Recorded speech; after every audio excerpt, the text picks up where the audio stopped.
नमस्कार दोस्तों, स्वागत है आपका आज की बेहद बड़ी और ज़रूरी खबरों में। लेकिन खबर में आगे बढ़ने से पहले अगर आप भी गरीबों की मदद में उतरी कांग्रेस पार्टी का समर्थन करते हैं तो आप अभी इस वीडियो को लाइक कीजिए और इस लाल बटन को दबाकर चैनल को फ्री में सब्सक्राइब करके घंटी बजाइए और कमेंट में लिखें जय हिंद।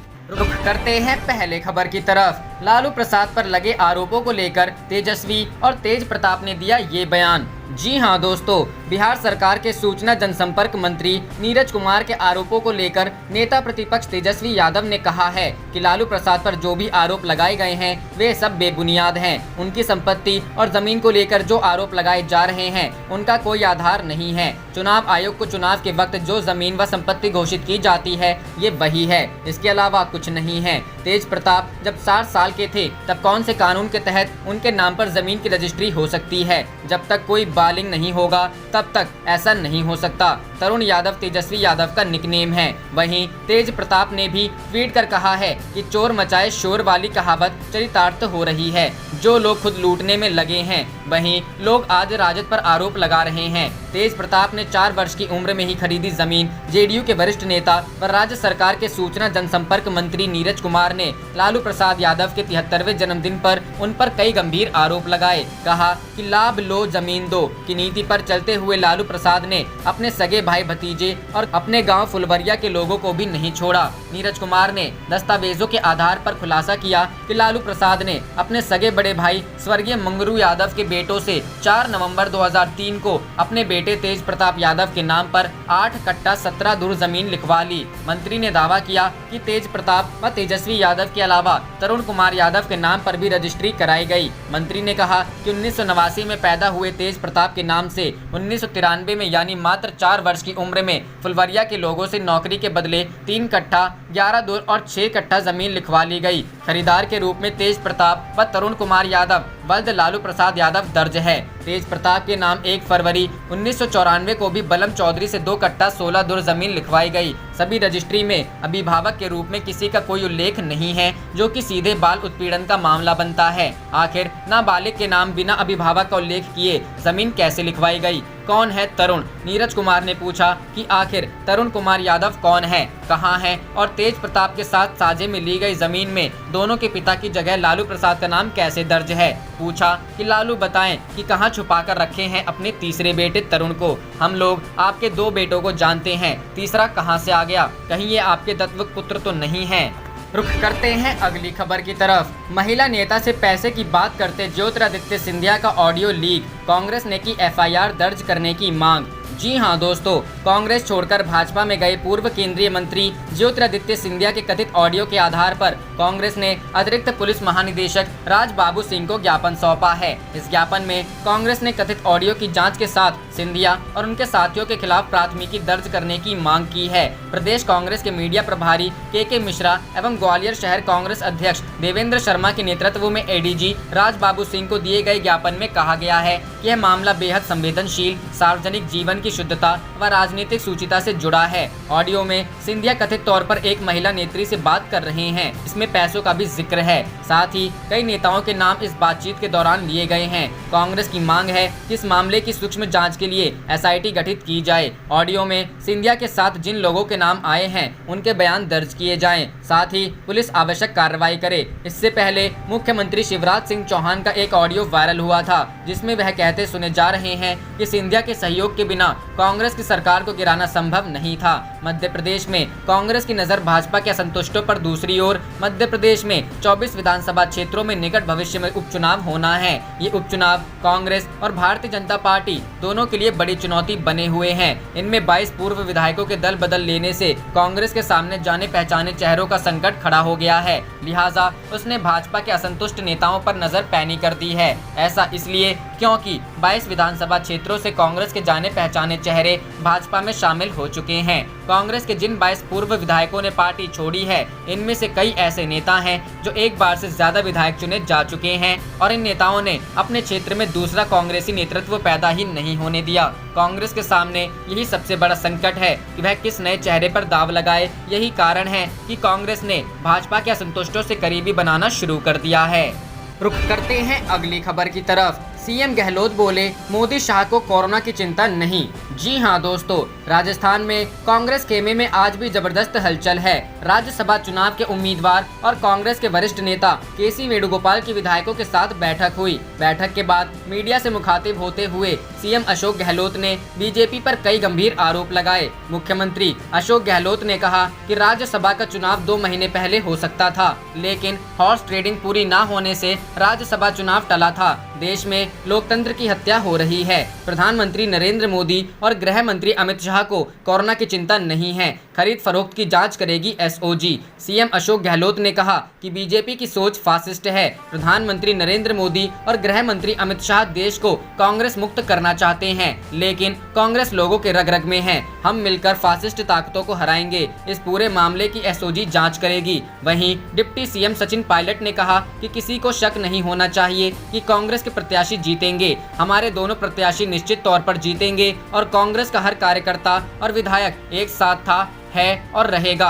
कांग्रेस प्रवक्ता रणदीप सुरजेवाला ने कहा कि महामारी के बीच प्रधानमंत्री नरेंद्र मोदी और गृह मंत्री अमित शाह की जोड़ी लोकतंत्र को ध्वस्त करने में जुटी है। कोरोना काल में राजस्थान सरकार को अस्थिर करने की साजिश की गई। कोरोना से लड़ने में भीलवाड़ा मॉडल की तारीफ हुई। मोदी शाह प्रजातंत्र का चीरहरण करने की कोशिश कर रहे हैं। रुख करते हैं अगली खबर की तरफ। कोरोना के बढ़ते संक्रमण को देखते हुए 4 राज्यों में लागू हो सकता है पूर्ण लॉकडाउन। जी हां दोस्तों, देश में जिस गति से कोरोना वायरस से संक्रमण के नए मामले सामने आ रहे हैं, उसे देखते हुए झारखंड सहित कुछ राज्यों में अनलॉक 1 के तहत दी गई ढील खत्म करने या कम करने की तैयारी चल रही है। कोरोना के कम्युनिटी ट्रांसमिशन की आशंका को देखते हुए कुछ राज्य तो मिजोरम की तरह पूर्ण लॉकडाउन के पक्ष में हैं। बताया जा रहा है कि पंजाब में सप्ताह के आखिरी दिनों और सार्वजनिक अवकाश वाले दिनों में पूर्ण लॉकडाउन रहेगा। इन दिनों में बाहर निकलने के लिए ऐप से ई पास डाउनलोड करना होगा। पंजाब स्वास्थ्य मंत्रालय के मुताबिक राज्य में कोरोना का पीक समय जुलाई के आसपास आएगा। इसे देखते हुए स्वास्थ्य विभाग की सलाह के बाद मुख्यमंत्री कैप्टन अमरिंदर सिंह ने अनलॉक 1 के लिए नए आदेश जारी किए। इतना ही नहीं, पंजाब सरकार के अनुसार दिल्ली से आने वाले सभी लोगों का कोरोना टेस्ट भी किया जाएगा। टीओआई के मुताबिक दिल्ली से करीब 500 से 800 गाड़ियां प्रतिदिन पंजाब की सीमा में प्रवेश करती हैं। सरकारी प्रवक्ता ने बताया कि दिल्ली से आने वालों पर रोक लगाने का फैसला लिया जा सकता है। औद्योगिक गतिविधियां सामान्य रूप से चलती रहेंगी। वहीं ओडिशा और तमिलनाडु में हफ्ते के अंत में 2 दिन शटडाउन का आदेश है। वहीं अगर बात करें तमिलनाडु की, तो राज्य में तेजी से बढ़ते कोरोना मामलों के बीच मद्रास हाई कोर्ट ने राज्य सरकार से गुरुवार को सख्त सवाल पूछा। कोर्ट ने कहा कि कोरोना खतरे को देखते हुए केवल चेन्नई को लॉकडाउन क्यों नहीं किया जा सकता। कोर्ट ने राज्य सरकार से जवाब मांगा है। बता दें कि तमिलनाडु देश का तीसरा सबसे प्रभावित राज्य है, जहां 25,000 से ज्यादा कोरोना के मामले हैं। इनमें से 70% मामले अकेले चेन्नई शहर से हैं। जस्टिस कोठारी और जस्टिस आर सुरेश कुमार की बेंच ने सरकार से पूछा है कि कोरोना संक्रमण को रोकने के लिए आपके पास क्या योजना है, लॉकडाउन या कर्फ्यू क्यों नहीं लगा सकते। रुख करते हैं अगली खबर की तरफ। नोएडा गाजियाबाद के क्वारंटीन नियम पर सुप्रीम कोर्ट ने यूपी सरकार से मांगी रिपोर्ट। जी हां दोस्तों, दिल्ली एनसीआर में आवाजाही को लेकर दाखिल जनहित याचिका पर सुप्रीम कोर्ट में आज सुनवाई हुई। सॉलिसिटर जनरल तुषार मेहता ने बताया कि गृह सचिव ने हरियाणा, दिल्ली और उत्तर प्रदेश सरकार के साथ बैठक की। दिल्ली हरियाणा सरकार ने आवाजाही पर रोक को हटा दिया है। उत्तर प्रदेश कोरोना को लेकर चिंतित है। सॉलिसिटर जनरल तुषार मेहता ने कहा कि उत्तर प्रदेश सिर्फ आवश्यक सेवाओं की आवाजाही को अनुमति देना चाहता है। 3 राज्य सरकारों के मुख्य सचिव और केंद्रीय गृह सचिव के बीच बैठक हुई। वहीं उत्तर प्रदेश सरकार के वकील ने दिल्ली में बढ़ रहे कोरोना के मामलों पर चिंता जाहिर की। उत्तर प्रदेश सरकार के वकील ने कहा कि दिल्ली में 32,000 से अधिक कोरोना केस है। गाजियाबाद और नोएडा में अब तक 40 लोगों की मौत हुई है। दिल्ली की आबादी नोएडा और गाजियाबाद से 4 गुना है, लेकिन संक्रमण की दर 40 गुना अधिक है। दिल्ली संक्रमित लोगों को होम क्वारंटीन कर रही है। इस पर सुप्रीम कोर्ट ने पूछा कि क्या यूपी सरकार संक्रमितों को इंस्टीट्यूशनल क्वारंटीन कर रही है। अगर मरीज असिम्प्टोमेटिक है तो क्या उसे भी इंस्टीट्यूशनल क्वारंटीन किया जा रहा है या उन्हें होम क्वारंटीन किया जा रहा है। इस पर यूपी सरकार के वकील ने कहा कि हम केंद्रीय गाइडलाइन का पालन कर रहे हैं। सुप्रीम कोर्ट ने कहा कि कृपया जांच करें और हमें पूरी जानकारी बताएं। विवाद नहीं होना चाहिए। नंबर बढ़ते जा रहे हैं। अगर आप नोएडा या गाजियाबाद गाजियाबाद में असिम्प्टोमेटिक मरीजों की इंस्टीट्यूशनल क्वारंटीन करते हैं और अन्य लोग ऐसा नहीं कर रहे हैं तो इससे 15 दिन तक अराजकता हो सकती है।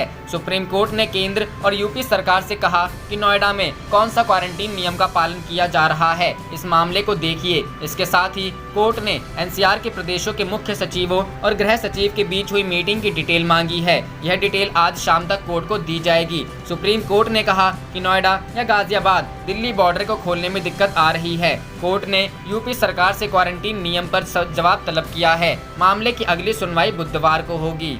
रुख करते हैं अगली खबर की तरफ। आपका टॉपिक है बीजेपी को मजबूती देना, मुझे मत सिखाइए। आज तक के शो में अंजना ओम कश्यप से बोले कांग्रेस प्रवक्ता पवन खेड़ा। जी हाँ दोस्तों, राज्यसभा चुनाव से ठीक पहले इन दिनों राजस्थान में सियासी घमासान मचा हुआ है। प्रदेश की अशोक गहलोत सरकार ने खुद भाजपा पर आरोप लगाया है कि लालच देकर कांग्रेस के विधायक तोड़ने की कोशिश की जा रही है। टीवी चैनल आज तक में भी राजस्थान की मौजूदा परिस्थितियों पर एक डिबेट शो हुआ।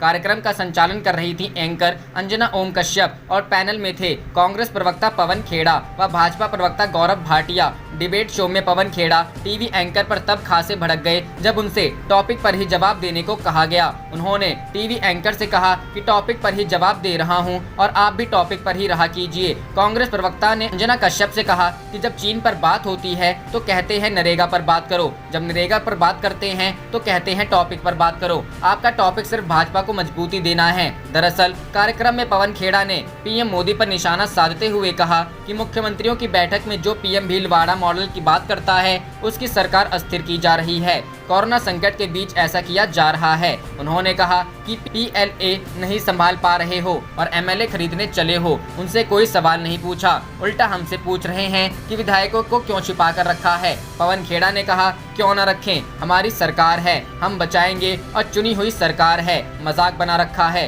तभी एंकर अंजना ओम कश्यप ने उन्हें बीच में रोकते हुए कहा कि टॉपिक पर जवाब दो। इस पर पवन खेड़ा खासे नाराज हो गए और कहा कि टॉपिक पर ही हूँ और आप भी टॉपिक पर ही रहा कीजिए। आपका टॉपिक सिर्फ भारतीय जनता पार्टी को मजबूती देना है, आपका कोई और टॉपिक नहीं है। कांग्रेस प्रवक्ता ने एंकर पर निशाना साधते हुए कहा कि देश की जमीन पर कोई कब्जा कर रहा हो, आपको देश की जमीन पर बचाने से कोई मतलब नहीं है। आपको सरकार की कहीं निंदा ना हो जाए, इसको बचाना है, देश के साथ मजाक मत करिए।